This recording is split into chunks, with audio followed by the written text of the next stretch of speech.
Hi, hello everyone, I'm Scott, and there are my teammates. Hello, I'm Henry. Hello, I'm Jim. So our topic is autonomous vehicle. Before we start, let me give you a basic concept. To our imagination, an autonomous car could take us everywhere without human monitoring and control, right? So, however, how does a car could see surrounding? The answer is sensors. So, to protect passenger from accident, the car must have multiple sensors. And let's turn to our light. First, I will explain how does the car work and the operation process exactly like. Second, we will introduce an autonomous truck company called Too Simple. And third is the challenge we are facing. And finally is the shared conclusion. Okay? So first, the operation process of the autonomous car. Please watch this graph. To begin with, the data will be collected by a sensor and it will send to the processor via strict operation by algorithm. It will send to the controller to controlling the brake, steer, or wheel. So let me give you a scenario. If there is an obstacle in front of the car, the sensor will tell the processor this situation. The sensor will tell the processor this situation, and processor will judge whether to stop the car or plan a new path to dodge the obstacle. Then the result will relay to electronic control unit, aka ECU, to control the brake, steer, or wheel. So there is a rough introduction. Let's talk about the sensor. As you see, this slide is to show the most common sensor we are using. There are radar, camera, lidar, ultrasound, respectively. The right side of the graph is to show every sensor have their duty to combine and complete sensing system. Then let me deeply explain how the car work. As you see, there are three parts. The first is sensing and data input. Second is simultaneous localization and mapping, aka SLAM. And then is planning. The third part is accelerating those actuator. So first, the camera and all the sensor and the map database will need to cooperate.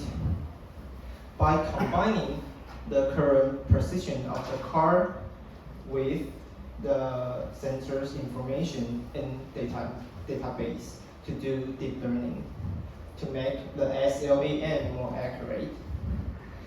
Okay. The second is SLAM and planning. Both of them are do mapping and use deep learning. But how is different? Let me give you an example. If SLAM will decide per intersection the car should turn right, then the planning will decide how does the car turn right, what's the way, and in different situations. Let me give you an example. If there is an obstacle in front of the car, the planning will decide stop the car or plan a new path or slow down. Yeah, so there is the result from the SLAM, and before it decides per intersection should turn right, it should do localize our position and surrounding first. So there is the planning exactly like. As I said, it will decide the best path for the car. By the way, due to it had to calculate plenty of parameters, so it was not use traditional calculator, it used cloud calculator. It will be more efficiency. And finally, is ECU. Like I said before, it will execute the command from the processor. So I explained how the car work, and the next part is application part. Let's welcome Harry. Hello, I'm Harry, and I'm gonna to introduce the application for trucks. So, okay, but the first question is why we use autonomous driving systems for trucks? Why? There are three reasons showed up in this page.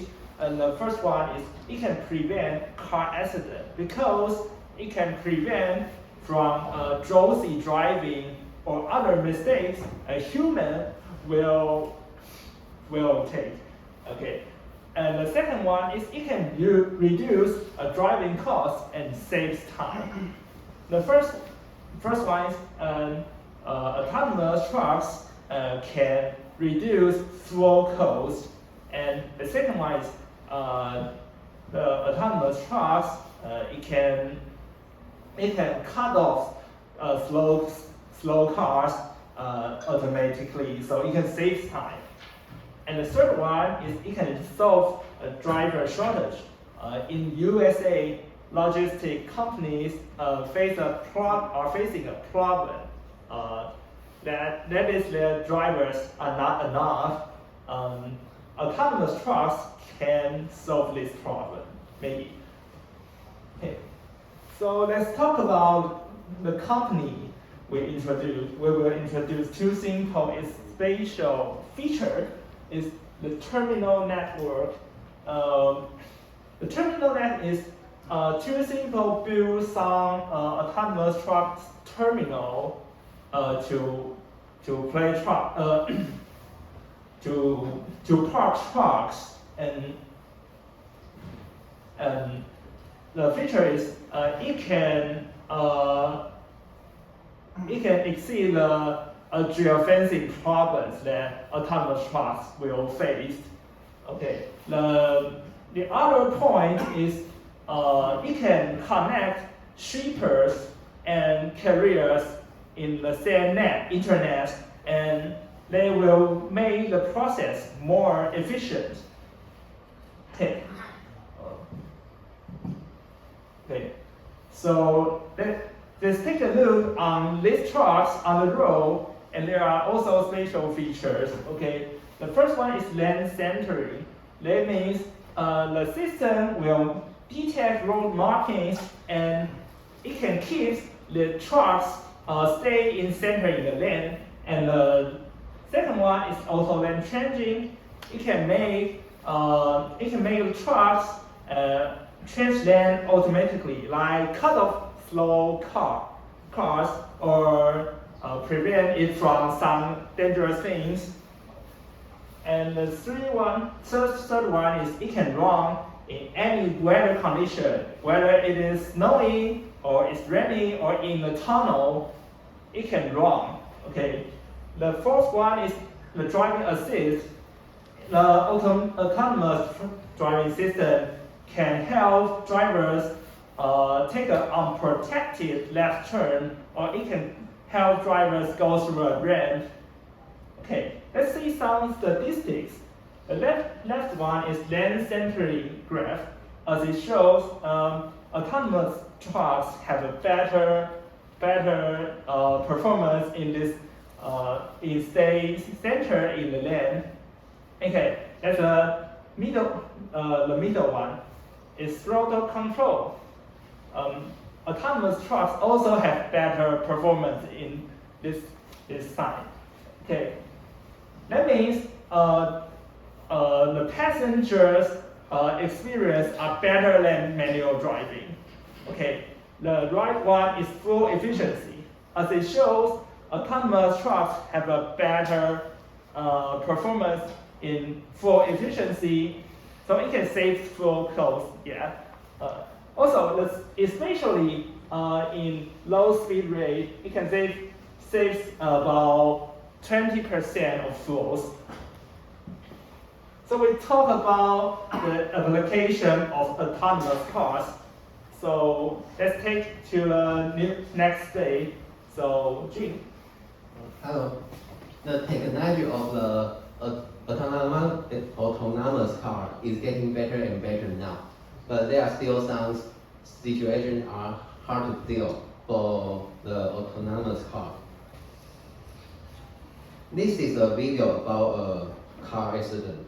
There are some special situations at that time. We assume that the autonomous car passed through the scene too. What difficulties may it encounter?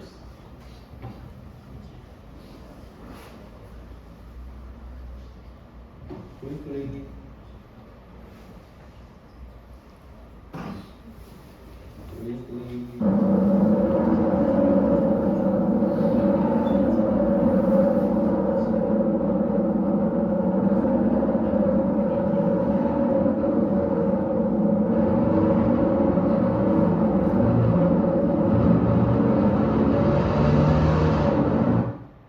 Okay, I will introduce both of them. First, there was a policeman stand here. If the policeman make an instruction different to the traffic rule, the autonomous car would hard to decide which to follow to. Second, do you see there was a bus cross to opposite lane temporarily to has the car accident? So the autonomous car may identify this action is illegal. It doesn't want to drive as that way. Third, there were lots of fragments on the road, and the autonomous may hard to decide keep going or not. The last one is the lane marking were covered with mud and tree. We consider that how could autonomous car drive on the right lane? After the introduction of the challenge, to sum up, we have introduced the operation process and the application for trucks and the challenge. I believe that you will learn more about it. Thank you.